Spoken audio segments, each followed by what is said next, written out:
Yes, जब question में ये चीज मेंशन ना हो, जब क्वेश्चन आपको कुछ बता नहीं पा रहा कि ये सेल्स किसकी है, सेल्स बाय फर्म ए है, लेकिन इसमें कुछ मेंशन नहीं है कि ये सेल्स कौन सी है, जब क्वेश्चन कुछ भी मेंशन ना करे तो हम इसको टोटल सेल्स मान के चलते हैं। मैंने यही कहा था, ये हम मान के चलेंगे टोटल सेल्स। ये कैसी सेल्स है? टोटल सेल्स है। और जब टोटल सेल्स, जब इसी को टोटल सेल्स मान के चल रहे हैं तो कोई और सेल्स नहीं लेंगे हम ए की। तो क्वेश्चन में सेल्स बाय फर्म ए में सिर्फ और सिर्फ कितना लेंगे? 500। जो 200 दे रखा है उसको नहीं लेंगे, बिकॉज हम ये अज्यूम कर रहे हैं कि वो ऑलरेडी इंक्लूडेड है। अगर यहां पर आगे कुछ भी लिखा होता, सेल्स बाय फर्म ए के आगे कुछ भी लिखा होता, to B, to C, to government या समथिंग, तो वो हमें क्लैरिटी दे देता कि ये कंप्लीट सेल्स नहीं है।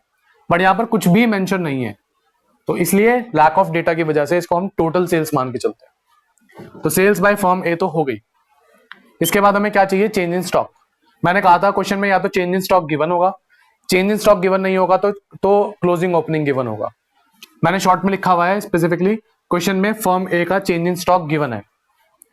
क्वेश्चन में फर्म ए का change in stock as it is given है। कितना है? 20 है। कितना है? 20। ये 20 है, 10 नहीं है।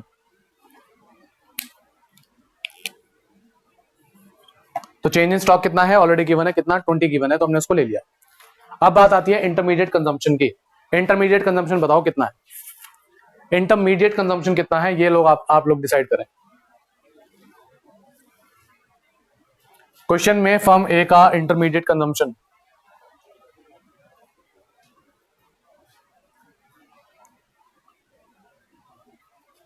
मिला कहीं? आंचल का बिल्कुल परफेक्ट आंसर, सेजल ने भी सही दिया। जल्दी बताओ भाई। बिल्कुल सही, आप लोगों को दिख गया। अगर वैल्यू ऑफ आउटपुट सेल्स की बात करता है तो इंटरमीडिएट कंजम्पशन किस चीज की बात करता होगा? परचेजेस की। किस चीज की बात करता होगा? परचेजेस की। ये रहा फर्म ए की परचेजेस। फर्म ए ने परचेज किया। फर्म ए की परचेजेस कितनी है? 320। ये क्या बन गई आपका? Intermediate consumption. तो हमने वैल्यूज पुट करी, 520 माइनस 320। फर्म ए का वैल्यू एडेड कितना निकल आया? फर्म ए का वैल्यू एडेड कितना निकल आया हमारा? 320। अब अगर तुमने इतना लिख के छोड़ दिया तो तुम्हारा आंसर गलत हो जाएगा। पहले क्या लगाना है? रुपीज, बाद में क्या लगाना है? करोड़, बिकॉज क्वेश्चन में ये चीज मैंने ऊपर मेंशन कर रखी है। शायद थोड़ी सी फ्रेम से बाहर हो रही है ये बात, बट ये हुआ आपका फर्म। ठीक है, सॉरी 320। मैं भी तो बेवकूफी वाले काम कर रहा हूँ ना, मैं भी तो बेवकूफी वाले काम करता हूँ ना। 200। ठीक है, वो जल्दी में गलती कर दी। तो ये हुआ फर्म ए का वैल्यू एडेड। ठीक है, मैंने इसका स्क्रीनशॉट ले लिया। फर्म ए के वैल्यू एडेड की वैल्यू याद रखना, इसको बाद में यूज करेंगे। अब मैं आपको कैलकुलेट करके दिखाता हूं फर्म बी का। तो इतना पार्ट हटा देते हैं, इतना पार्ट हटा दिया और हम लिख के रख लेते हैं। हम यहां पर नोट डाउन कर लेते हैं ताकि याद रहे। फर्म ए का वैल्यू एडेड हमने कितना निकाला है? 200, क्योंकि ये बाद में काम आएगा डेटा।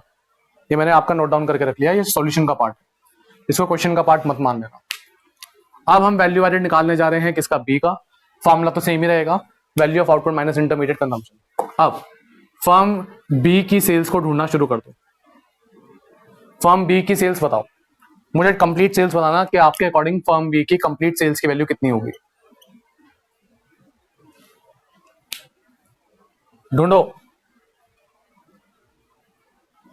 फर्म बी की सेल्स टोटलिटी में कितनी होगी?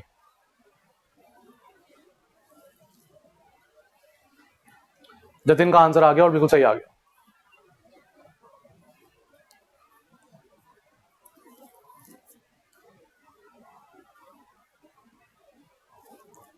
जो लोग 600 आंसर दे रहे हैं, बहुत ही गलत, बहुत ही गलत।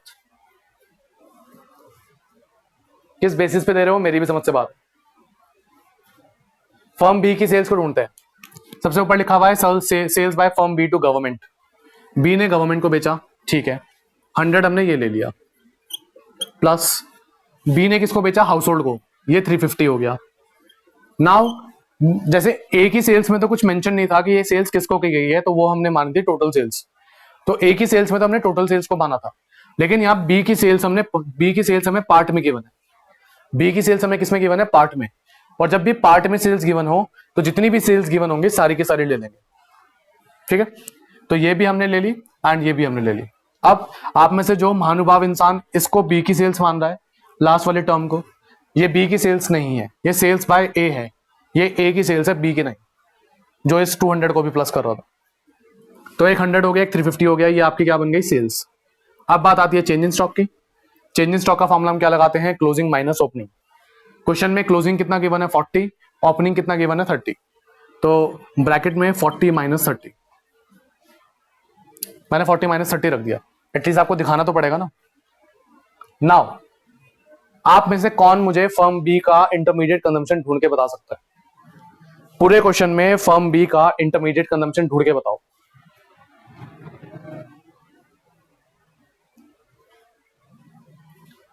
फर्म बी का इंटरमीडिएट कंजम्पशन ढूंढ के बताओ।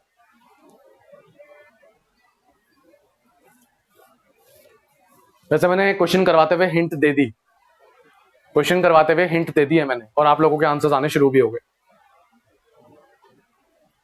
अगला दूसरा सबसे इंपॉर्टेंट कॉन्सेप्ट जो वैल्यू एडेड मेथड में तुम्हें बहुत ज्यादा हेल्प करेगा, हद से ज्यादा हेल्प करेगा, वो क्या है, वो है लास्ट लाइन। ये लास्ट लाइन, अब इस लास्ट लाइन का कॉन्सेप्ट क्या है, ए ने बी को सेल किया, ए के पर्सपेक्टिव से क्या है, सेल्स। ए ने बी को सेल किया तो ए के पर्सपेक्टिव से तो क्या है, सेल्स, लेकिन बी के पर्सपेक्टिव से, बी ने ए से क्या किया है, परचेज। फ्रॉम बीज पर्सपेक्टिव, फ्रॉम बी के पर्सपेक्टिव से ये क्या है, परचेज है। तो भले क्वेश्चन में ये सेल्स के नाम से लिखी हुई है, लेकिन अगर हम फर्म बी के पर्सपेक्टिव से देखें, फर्म बी ने क्या किया है, परचेज। एंड परचेज क्या होता है, परचेज इंटरमीडिएट कंजम्पशन का ही पार्ट होता है। तो यहां पर -200 आपका आएगा, और किस नाम से आएगा, परचेजेस फ्रॉम फर्म ए। यहां पर आप डिटेल में क्या लिखोगे, परचेजेस फ्रॉम फर्म ए। तो जो चीज किसी एक के लिए सेल है, वो उसके ऑपोजिट वाले के लिए क्या है, परचेज है। इस लाइन को याद रखना, इस कॉन्सेप्ट को याद रखना, आगे के 3-4 क्वेश्चन स्पेसिफिकली इसी पे डिपेंड करेंगे। तो जो चीज किसी एक के लिए सेल, वो ऑपोजिट पार्टी के लिए क्या होगी, परचेज। अब अगर इसको आप सॉल्व करो तो वैल्यू कितनी आएगी, ये हो गया आपका 450, ये हो गया आप लोगों का 10, ये हो गया 200। 460 माइनस 200 कितना निकल आया, 260। ये तो ठीक है, ये भी गलत कर दिया मैंने। ये हो गया हमारा वैल्यू एडेड, कौन सी फर्म का, बी का। फर्म ए का वैल्यू एडेड हो गया, फर्म बी का वैल्यू एडेड हो गया, ए पार्ट खत्म। ए पार्ट में कोई प्रॉब्लम, वैल्यू एडेड पूछा था दोनों फर्म्स का, दोनों फर्म का वैल्यू एडेड हमने निकाल दिया।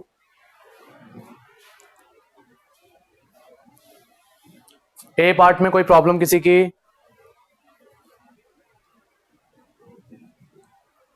अगर आप लोगों को ये इजी लग रहा है, अगर आप लोग पहली बार में इसको समझ पा रहे हो, इसका क्लियरली मतलब ये है कि आप लोगों ने फॉर्मूले को अच्छे से समझा है। ये क्वेश्चन अपने आप में इजी नहीं है, इस क्वेश्चन को देख के आधे बच्चे सर पकड़ लेते हैं, लेकिन अगर आप लोगों को पहली बार में बात समझ आ गई तो आपको फॉर्मूला अच्छे से समझ आ गया, ये इस चीज की निशानी है। ठीक है, चले अब बात करते हैं बी पार्ट की। बी पार्ट में क्वेश्चन हमसे क्या पूछा है, जीडीपी एमपी। मैं आपके ऊपर छोड़ रहा हूं, क्या आप में से कोई मुझे इस क्वेश्चन में जीडीपी एमपी की वैल्यू बता सकता है? 1 मिनट का काम भी नहीं है, अब ये क्वेश्चन मेरा खत्म हो चुका है ऑलमोस्ट। आप में से कोई मुझे जीडीपी एमपी की वैल्यू बता पाएगा इस क्वेश्चन में? ट्राई करें एक बार। अंकुश ने आंसर दे दिया और बिल्कुल सही आंसर दिया है, क्या बात है, क्या बात, क्या बात, क्या बात। काफी लोगों के आंसर्स हैं और काफी सही हैं, कमाल कर दिया आप लोगों ने। अनएक्सपेक्टेड, यूजुअली आंसर नहीं आते, राजन का गलत है। चले अब बी पार्ट की तरफ बढ़े। जिन लोगों ने आंसर्स दिए वेल एंड गुड, बहुत अच्छी बात। जिन्होंने नहीं दिए तो कोई बात नहीं। हमने जीडीपी एमपी का मतलब क्या पढ़ा था, हमने जीडीपी एमपी क्या पढ़ा था कि क्वेश्चन में जितने भी तुम जीवीए एमपीज निकालोगे, क्वेश्चन में तुम जितने भी जीवीए एमपीज निकालोगे उसको क्या कर देना, सिग्मा, उसका क्या कर लेना, सम। एंड जीवीए एमपी का मतलब क्या होता है, वैल्यू एडेड। जीवीए एमपी का मतलब क्या होता है, वैल्यू एडेड। फर्म ए का जीवीए एमपी ये रहा, फर्म ए का जीवीए एमपी ये रहा, फर्म बी का ये रहा। क्वेश्चन में 2 फर्म्स के अलावा कोई फर्म नहीं है, तो अगर तुम दोनों फर्म्स के वैल्यू एडेड को प्लस कर लो, फर्म ए के प्लस फर्म बी के, यानी कि 200 एंड 260, तो ये तुम्हारा क्या बन जाएगा, जीडीपी एमपी। ये तुम्हारा क्या बन जाएगा, जीडीपी एट एमपी। तो जीडीपी एट एमपी कुछ नहीं है, जीडीपी एट एमपी क्या कहता है, क्वेश्चन में जितनी भी फर्म्स हैं सभी के वैल्यू एडेड को प्लस कर लो। क्वेश्चन में हमारे पास 2 ही फर्म्स थी, दोनों फर्म्स के वैल्यू एडेड को, दोनों फर्म्स के जीवीए एमपी को हमने प्लस कर दिया। बी पार्ट किसके सर के ऊपर से गया बताओ, क्योंकि सी पार्ट इसी के नीचे स्टार्ट होगा। कोई ऐसा है जिसके बी पार्ट सर के ऊपर से गया, बाउंसर गया हो?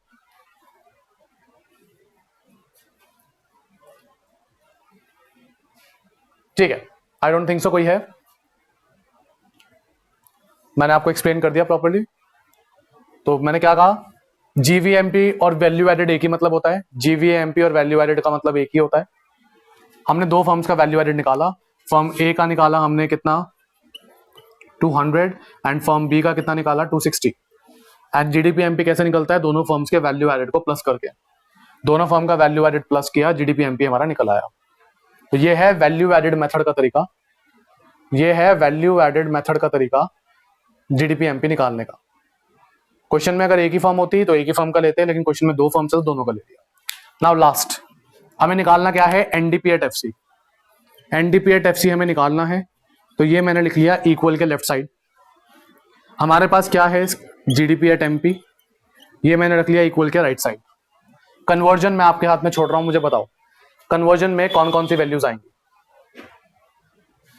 कन्वर्जन में कौन कौन सी वैल्यूज कैसे कैसे पुट होंगी, मैं आपके हाथ में छोड़ रहा हूं, जल्दी बताओ।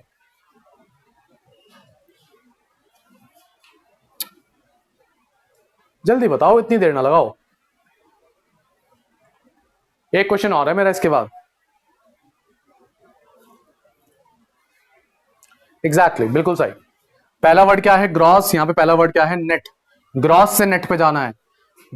जतिन आप गलत बता रहे हो बेटा, जब तक ये नहीं तुम लोगों को क्लियर करोगे तब तक तुम लोगों का आंसर सही नहीं आ सकता। ग्रॉस से नेट पे जाना है तो माइनस डेप्रिसिएशन। यहां पर मार्केट प्राइस से फैक्टर कॉस्ट पे जाना है, मार्केट प्राइस से फैक्टर कॉस्ट पे जाने के लिए माइनस एनआईटी, और एनआईटी का फॉर्मूला आईटी माइनस सब्सिडीज। अब वैल्यूज पुट करना स्टार्ट करें। जीडीपीएमपी कितना है 460। क्वेश्चन में डेप्रिसिएशन ढूंढना, क्वेश्चन में डेप्रिसिएशन ढूंढना जरा, क्वेश्चन में डेप्रिसिएशन ढूंढना। डेप्रिसिएशन अगर डेप्रिसिएशन के नाम से नहीं होगा तो उसका दूसरा सबसे कॉमन नेम क्या होगा, consumption of fix capital. Consumption of fix capital depreciation का दूसरा नेम। मैंने ये 2 बार बता दिया, 2 क्लासेस में बता दिया ये बात। तो डेप्रिसिएशन कितना है आपका 120, और एनआईटी में कितनी चीजें डालते हो आप, 2, आईटी माइनस सब्सिडीज। दोनों फर्म्स का आईटी तो गिवन है, दोनों फर्म्स का आईटी कितना गिवन है 75, लेकिन दोनों फर्म्स का सब्सिडी कहां है, पूरे क्वेश्चन में सब्सिडी कहीं नहीं है। तो जो चीज है नहीं उसको कितना ले लो, 0। जो चीज है नहीं उसको कितना ले लीजिए, सिंपली 0 ले लीजिए। तो वैल्यू क्या बन गई 460 माइनस 120, ये आईटी हो गया और सब्सिडीज है नहीं। 460 में से 120 गया, कितना आएगा 340, 340 में से 75 जाएगा, कितना आएगा आंसर आप लोग आइडिया लगा लो, 265 crore will be your answer of NDP at FC. तो ये है आप लोगों का part C and part B दोनों साथ में करवा दिए। ये रहा जीडीपीएमपी 460 करोड़, जीडीपीएमपी कितना हुआ 460 एंड एनडीपीएफसी कितना रहा 265। इतने में कोई प्रॉब्लम पूरे क्वेश्चन में कोई प्रॉब्लम?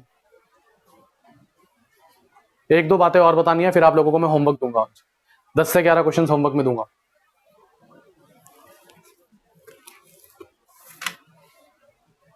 ठीक है, परफेक्ट है। चलिए मैं अगले क्वेश्चन की तरफ बढ़ने जा रहा हूं। जिन लोगों के पास बुक है, एग्जाम्पल नंबर 8 पे आ जाओ।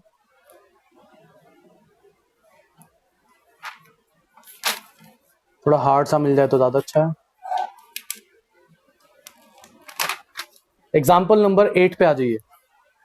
एग्जाम्पल नंबर 8, जिन लोगों के पास बुक है एग्जाम्पल नंबर 8 पे आ जाइए, जिन लोगों के पास नहीं है doesn't matter. Example number 8 4.37 page number पे।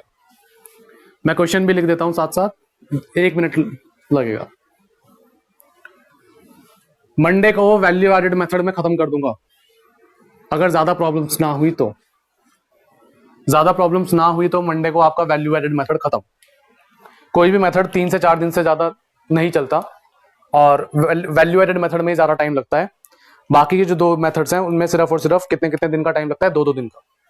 तो अगले वीक के एंड तक अगले वीक के एंड तक आप लोगों का नेशनल इनकम का जो प्रैक्टिकल पोर्शन है वो 70 to 80% हो चुका होगा, वो 70 to 80% हो चुका होगा।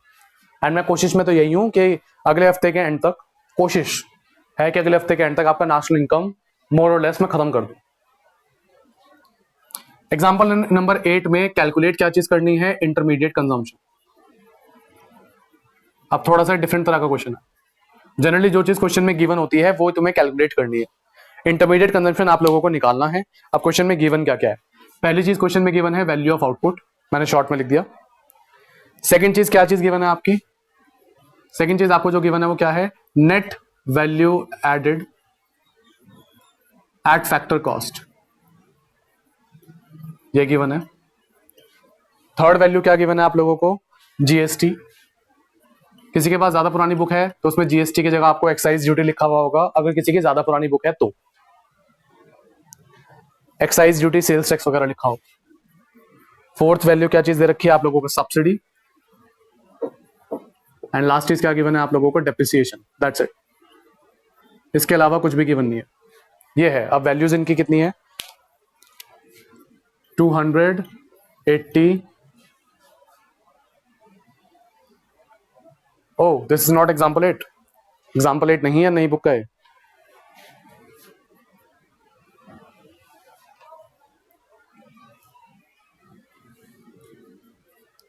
कोई बात नहीं, ये वाला एग्जाम्पल करिए आप लोग।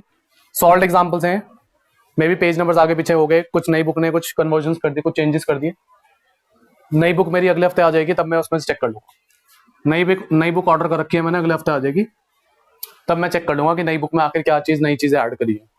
बट ये क्वेश्चन इंपॉर्टेंट है, इसलिए इसको करेंगे। ठीक है, ये रुपीज में गिवन है और ऊपर सरप्राइजिंगली करोड़ की जगह क्या लिखा हुआ है? लैक्स। क्वेश्चन आपके साथ ऐसे भी खेल सकता है, आप पूरा क्वेश्चन ठीक कर दोगे लेकिन तुम लास्ट में क्या लिख दोगे? करोड़।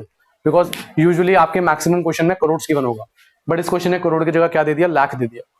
अगर तुमने लाख की जगह करोड़ लिख दिया तो हाफ मार्क्स भूल जाना। अब इस क्वेश्चन को तुम अप्रोच कैसे करोगे? तुम इस क्वेश्चन को अप्रोच कैसे करने वाले हो पहले समझते हैं। हमें निकालना क्या है? हमें निकालना है इंटरमीडिएट कंजम्पशन। अब इंटरमीडिएट कंजम्पशन निकालना हमने आउटराइट सीखा तो है नहीं, हमें बस इतना पता है कि इंटरमीडिएट कंजम्पशन एक ऐसी वैल्यू है जो वैल्यू एडेड के फॉर्मूले में आती है। इंटरमीडिएट कंजम्पशन एक ऐसी वैल्यू है जो वैल्यू एडेड के फॉर्मूले में आती है। तुम्हें मैं एक चीज याद दिलाता हूं, तुम लोगों ने अपने बचपन में एरिया का फॉर्मूला तो पढ़ा था, लेंथ इनटू ब्रेथ, मैथ्स करते थे। जब तुम्हारी एक्सरसाइज स्टार्ट होती थी, जब तुम्हारे मैथ्स की एक्सरसाइज स्टार्ट होती थी, तब तुम्हें क्वेश्चन में लेंथ और ब्रेथ दोनों गिवन होते थे। तुमसे क्वेश्चन क्या निकलवाता था? एरिया निकलवाता था एक्सरसाइज की स्टार्टिंग में। लेकिन जैसे जैसे तुम आगे बढ़ते थे, एक्सरसाइज के एंड में क्या होता था? क्वेश्चन में तुम्हें एरिया गिवन होगा, लेंथ एंड ब्रेथ में से कोई एक चीज गिवन होगी, दूसरी तुमसे निकलवाई जाती थी। बस वही फंडा यहां पर है। अभी तक हम क्या निकाल रहे थे? वैल्यू एडेड निकाल रहे थे, लेकिन अब वैल्यू एडेड निकालने की जरूरत ही नहीं है। अब हमारे पास फॉर्मूला क्या है? GVA-MP का, जिसे हम वैल्यू एडेड भी बोलते हैं, इसका फॉर्मूला क्या है? Value of output minus intermediate consumption, ये फॉर्मूला है। अब इसमें से अगर मुझे इंटरमीडिएट कंजम्पशन को फाइंड आउट करना है, मुझे ये चीज तो चाहिए। इसको निकालने के लिए मुझे बाकी दोनों वैल्यूज का पता होना बहुत जरूरी है। अगर बाकी दोनों वैल्यूज पता होंगे तो ये मेरा निकल आएगा। तो अब मेरा फोकस इंटरमीडिएट कंजम्पशन से शिफ्ट होकर इन दोनों पे आ गया। क्या मेरे पास ये दोनों वैल्यूज अवेलेबल हैं या फिर नहीं? लेट्स सी, क्या क्वेश्चन में वैल्यू ऑफ आउटपुट है? बिल्कुल है। पहली चीज वैल्यू ऑफ आउटपुट है, ये हमारे पास है, तो वैल्यू ऑफ आउटपुट की टेंशन खत्म हो गई। लेकिन क्या क्वेश्चन में हमारे पास GVA-MP है? अगर हम पूरे क्वेश्चन को देखें, पूरे क्वेश्चन में कहीं भी GVA-MP जैसी चीज हमारे पास अवेलेबल ही नहीं है। तो अगर अब हमारे पास GVA-MP निकल आए, अगर हमारे पास GVA-MP निकल आए तो हमारा क्वेश्चन सॉल्व हो जाएगा। तो हमारा जो फोकस है वो इंटरमीडिएट कंजम्पशन से हटके GVA-MP पे आ गया। अब हमें किसी भी तरीके से GVA-MP चाहिए। आप बस मुझे येस एंड नो में बता दो, क्या आप लोग GVA-MP कैलकुलेट कर सकते हैं या फिर नहीं?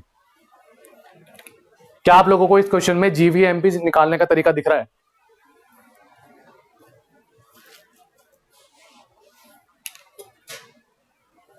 पूरा तो आप लोग मुझे एक्सप्लेन नहीं कर सकते। अगर आप लोगों ने बेसिक दिमाग लगाया होगा तो हमारे पास GVA-MP तो गिवन नहीं है, लेकिन इसका भाई गिवन है। इसका भाई कौन है? Net value added at factor cost. तो हम net value added at factor cost से जीवीएमपी में क्या कर लेंगे, कन्वर्जन। तो जो यूजुअली हम कन्वर्जन करते हैं क्वेश्चन के लास्ट में, बट इस क्वेश्चन ये क्वेश्चन ही पूरा रिवर्स है, तो इस क्वेश्चन में हम कन्वर्जन करेंगे बिल्कुल बिगिनिंग में। तो इसलिए मैं इसको हटा रहा हूं। पहले हम लिखेंगे लाइन, पहले हम लाइन लिखेंगे। पहले तो मेथड का नाम लिखो। हम फॉर्मूले वगैरह, वैल्यूज वगैरह कौन से मेथड की यूज करेंगे, वैल्यू एडेड मेथड की। नाउ अब हम करेंगे एक्सप्लेन कि हम क्या करने जा रहे हैं। हमें इंटरमीडिएट कंजम्पशन निकालना है, लेकिन इंटरमीडिएट कंजम्पशन हम आउटराइट नहीं निकाल सकते। उसके लिए हमें पहले क्या चाहिए, जीवीएमपी चाहिए। तो हम लिखेंगे टू कैलकुलेट इंटरमीडिएट कंजम्पशन, मैंने शॉर्ट में लिख दिया। We firstly need to calculate क्या चीज निकालनी पड़ेगी पहले हमें, जीवीएमपी। जीवीएमपी होगा तो हम क्वेश्चन को आगे कर पाएंगे। तो आपने क्वेश्चन में लिख दिया कि हम क्या करने वाले हैं। ये थ्योरी है, ये थ्योरी से आपका जो आंसर है वो ज्यादा बेटर एक्सप्लेन हो जाता है। आप क्वेश्चन को सॉल्व कर दो, हो सकता है क्वेश्चन में आपको पूरे मार्क्स दे दे टीचर, हो सकता है, बट यहां पर टीचर के पास एक ऑप्शन हो जाता है आपके हाफ से 1 मार्क्स काट ले, बिकॉज आपने अपने आप क्वेश्चन में क्या करने जा रहे हो आपने अच्छे से एक्सप्लेन नहीं किया। लेकिन ये एक लाइन लिखने से आपने क्वेश्चन में सब कुछ बिल्कुल क्लैरिटी दे दी कि हम क्वेश्चन को किस तरीके से अप्रोच करने जा रहे हैं। अब हमें जीवीएमपी निकालना है। जो चीज निकालनी है वो इक्वल के किस साइड है, लेफ्ट। यूजुअली जीवीएमपी इक्वल के राइट साइड होता है, यूजुअली क्वेश्चन करते हुए जीवीएमपी इक्वल के राइट साइड होता है, बट यहां पर हमें ये चीज निकालनी है तो ये हमारे इक्वल के लेफ्ट साइड है। और हमारे पास क्वेश्चन में है क्या, net value added at factor cost. इसका शॉर्ट फॉर्म बनाए, net value added at factor cost. अब एनवीएएफसी से जीवीएमपी पे जाना है। कन्वर्जन कैसा होगा मुझे आप बताएंगे, कन्वर्जन में क्या क्या वैल्यूज का यूज होगा ये मुझे आप बताने जा रहे हैं, जल्दी बताएं।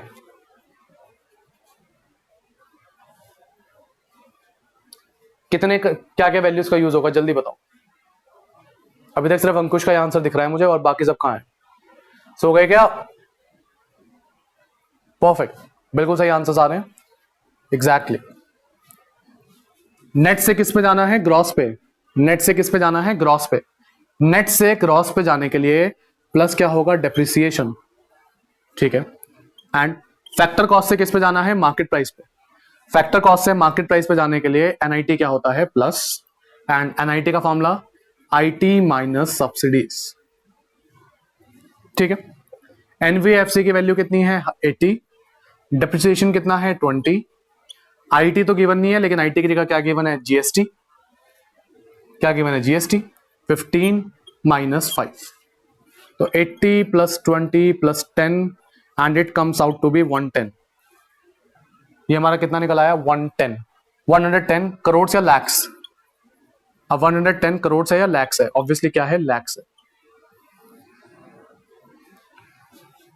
तो 110 लाख 110 लाख रुपीस हमारी क्या निकल आई, जीवीएमपी। नाउ क्या क्वेश्चन यहां खत्म हो गया, ऑब्वियसली नहीं, ये तो हमारा जीवीएमपी निकला है। अब इससे हमें क्या निकालना है, इंटरमीडिएट कंजम्पशन, वो मैं यहां सॉल्व करने जा रहा हूं। इसके बाद का पार्ट मैं यहां सॉल्व कर रहा हूं।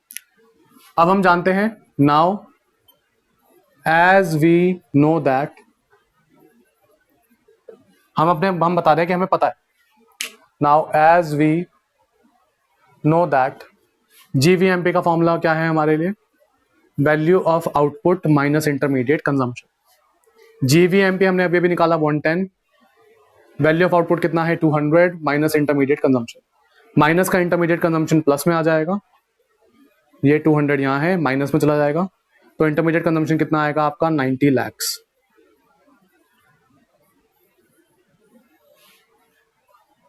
That's it, this is your answer.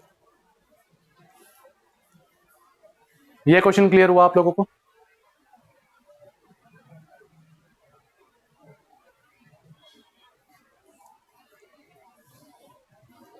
एक आध चीज और बतानी है, फिर आपका मैं एटलीस्ट 10 से 11 क्वेश्चंस का होमवर्क मैंने प्रिपेयर कर दिया, ठीक है।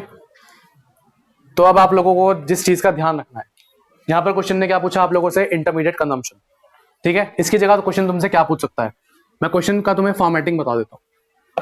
तुमसे क्वेश्चन इंटरमीडिएट कंजम्पशन की जगह क्या पूछ सकता है, क्वेश्चन आप लोगों से इंटरमीडिएट कंजम्पशन की जगह क्या पूछ सकता है? सेल्स।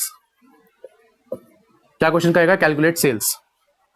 ठीक है, अब क्वेश्चन अगर तुमसे सेल्स निकलवाना चाहेगा, अगेन तुम लोगों को अपना फॉर्मूला बनाना है। जीवीएमपी में इतना हम जानते हैं कि सेल्स जो है वो जीवीएमपी के फॉर्मूले में बीच में आती है। जीवीएमपी का formula value of output minus intermediate consumption.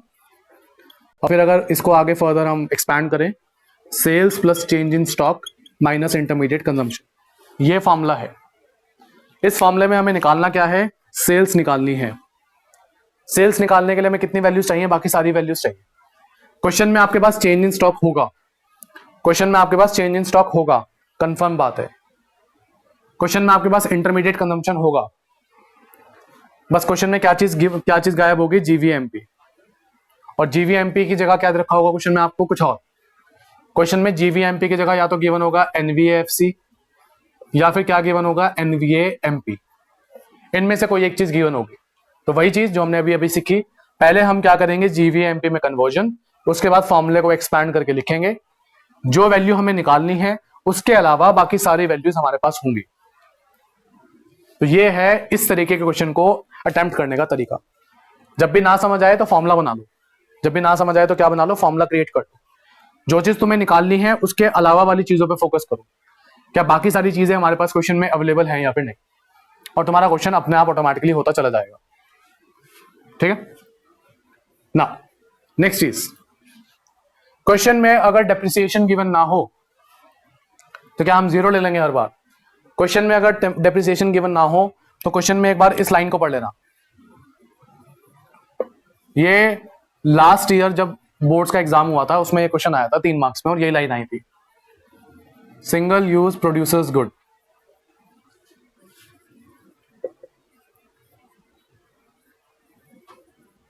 With a life span of 5 years। ये लाइन लिखी होगी क्वेश्चन में, और सामने इसकी वैल्यू कितनी होगी? कितनी भी हो सकती है, बट लेट्स सपोज मैंने ले ली 100। अब इससे डेप्रिसिएशन कैसे निकलेगा? हम डेप्रिसिएशन का कॉन्सेप्ट समझते हैं, हमें फॉर्मूला भी याद करने की जरूरत नहीं है, छोड़ो फॉर्मूला भी याद नहीं करते हैं। डेप्रिसिएशन का कॉन्सेप्ट क्या है? मैंने कोई असेट खरीदी 10 लाख रुपए की, मैंने कोई असेट खरीदी 10 लाख रुपए की, एंड मैं ये बात जानता हूं कि इसकी जो लाइफ है वो 5 साल है। इसकी जो लाइफ है वो कितनी है? 5 साल है। तो 1 साल में इसकी वैल्यू कितनी कम हो रही है? 5 साल बाद इसकी वैल्यू कितनी हो जाएगी? 0। तो 1 साल में इसकी वैल्यू कितनी कम हो रही है? कोई बता पाएगा मुझे? 1 साल में मेरी इस असेट की वैल्यू कितनी कम हो रही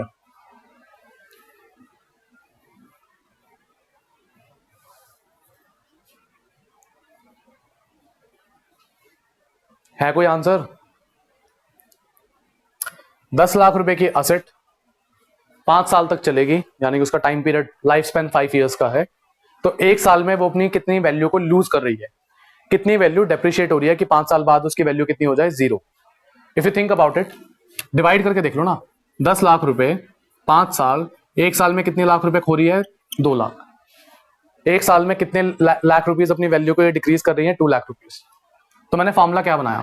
जितनी वैल्यू है उसको डिवाइड कर दिया लाइफ स्पैन से, बस। तो डेप्रिसिएशन का फॉर्मूला क्या है? Value of the asset divide by life span. Value of the asset divide by life span. इस वाली वैल्यू अगर इसको पढ़ें, 100 उसकी वैल्यू है, ये 100 लाख हो सकते हैं, करोड़ हो सकते हैं, डजंट मैटर। डिवाइडेड बाय कितने साल चलने वाली है? 5 साल। डिवाइडेड बाय 5 कितना निकल आएगा? 20 लेट्स सपोज करोड़ से। तो ये आपका 20 जो है ये किसकी तरह काम करेगा? डेप्रिसिएशन की तरह। तो क्वेश्चन में अगर डेप्रिसिएशन गिवन ना हो तो आपका वैल्यू एडेड मेथड में ऐसी कोई लाइन लिखी हुई होगी, उसमें आपको लाइफ स्पैन दे रखा होगा और उसकी वैल्यू दे रखी होगी, उनको डिवाइड करके आपका डेप्रिसिएशन निकल आएगा। ये क्लियर है? ये क्लियर हो गया सभी को?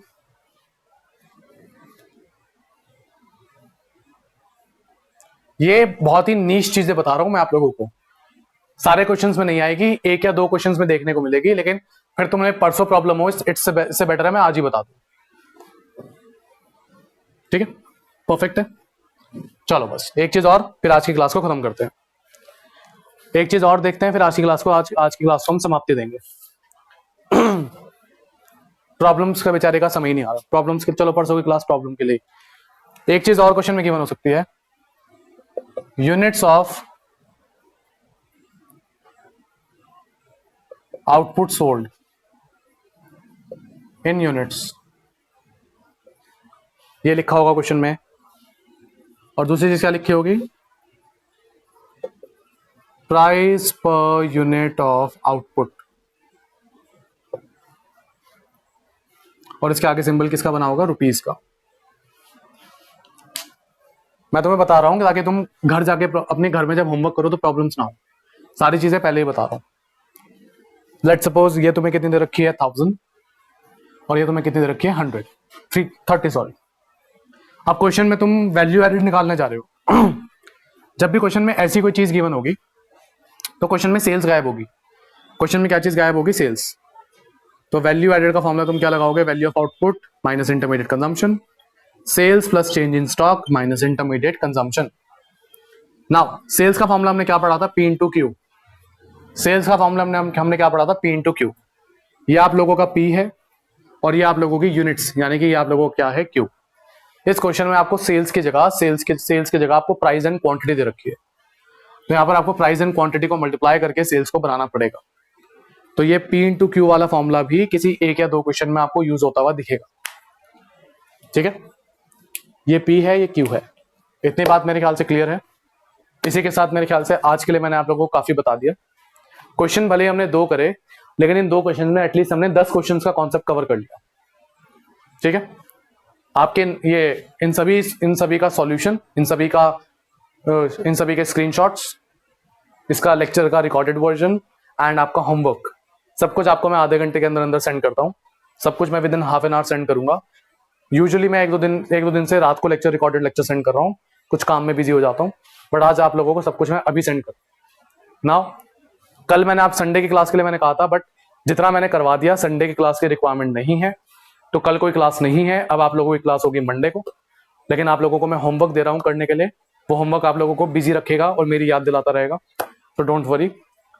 सो अपना होमवर्क पूरा कर लें, जितना मैंने करवा दिया इतना रीड करके रख लें, और अपने बजट चैप्टर की प्रिपरेशन कर लें। बजट चैप्टर की प्रिपरेशन स्टार्ट कर लें, ठीक है, बिकॉज अगले हफ्ते मैं बजट चैप्टर का टेस्ट जरूर लूंगा।